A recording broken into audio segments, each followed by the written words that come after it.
entire Western Express Highway.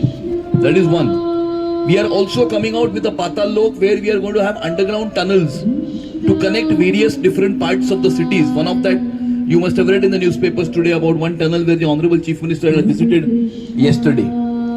We intend making hawking zones in the city so that we can shift eligible hawkers to designated hawking zones, and all other areas other than hawking zones can become non-hawking zones.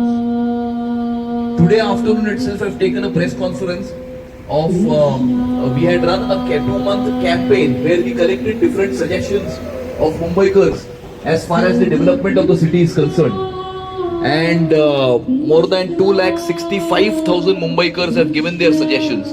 The topmost concern, the civic concern in the city is the roads of Mumbai city. In the last 3 years, we have undertaken a project to make all roads above 9 meters into CC and all roads below 9 meters in mastic asphalt. And most importantly, the reason for the bad condition of Mumbai city roads is not only bad quality of roads but also continuous digging by different utility agencies on the same road.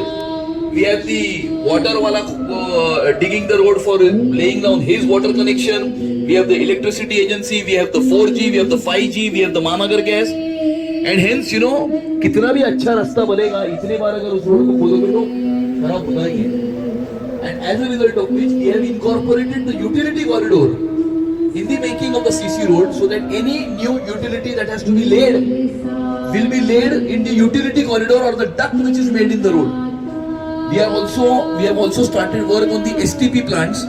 All the sewage that flows in from the nallas in the city gets discharged directly into the ocean without being treated. Now we have started work on 7 STP plants which are going to be completed in the next 2 years, and hence we intend making the color of the Mumbai ocean from black to blue. In